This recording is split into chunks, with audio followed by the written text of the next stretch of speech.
Good morning everyone. তো সকালবেলা ready হয়ে চলে গেছিলাম আমার বান্ধবীর বাড়িতে তার বার্থডে গিফট দেওয়ার জন্য।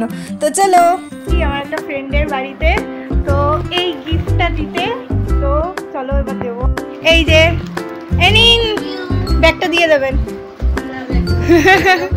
তোর 20 তারিখ বার্থডে ছিল, আমি আগের দিন গিফট কিনে রেখেছিলাম, কিন্তু কলেজ যাচ্ছি না বলে দেওয়া হয়নি।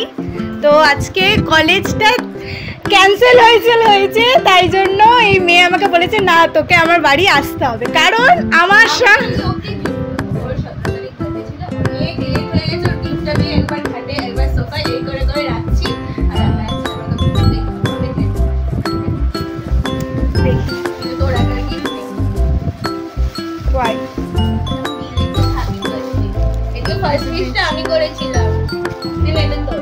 দেখি কি গিফট খোলার পালা। আমি ওকে কি গিফট দিয়েছি সেটা দেখে নেওয়া যাক। না না, নিজে এত করিনি, দোকান থেকে করে দিয়েছে। এটা নিজে এটা খোল, সবাই দেখবে। খোল খোল।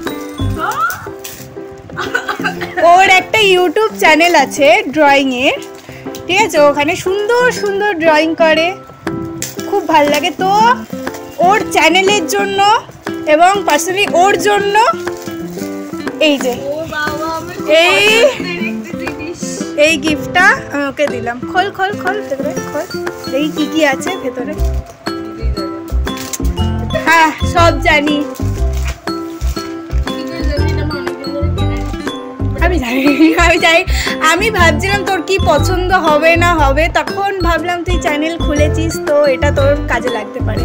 তো এখানে আছে স্কেচ পেন, তারপর এই যে colour, water colour, brush pens, crayon, eraser, এটা আমি না খুলে বলতে পারবো না, পেন্সিলস আছে, এই যে এই পেন্সিল, এটা কালার পেন্সিল, এটা নরমাল পেন্সিল, আর এই যে দুটো তুলি।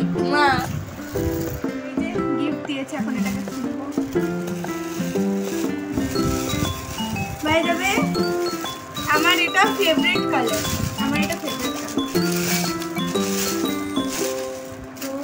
একটা দিয়েছে হ্যান্ড ব্যাগ, এটাকে এইভাবেও নেওয়া যাবে আর হাতে এইভাবেও নেওয়া যাবে। জানিস তুই কিভাবে নিবি। একটা দিয়েছে, থ্যাংক ইউ গিফটটা দেওয়ার জন্য। তো খুব সুন্দর হয়েছে এই যে। তারপর এই যে আন্টি নিয়ে এসেছিল কোল্ড ড্রিঙ্কস, তো সেটা আমি যখন গিফটটা দিতে আসবো তখন আমি এনাকে বলেছিলাম যে আমি বাইরে থেকে দেবো, ঠিক আছে, তারপর চলে যাব।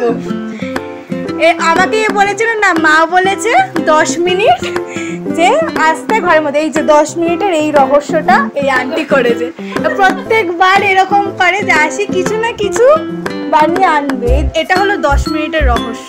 ওর সাথে আর আন্টির সাথে অনেক গল্প করার পর বেরিয়ে পড়েছিলাম বাড়ির উদ্দেশ্যে। আজকে এইটুকুনি, সবাইকে টাটা and thank you for watching.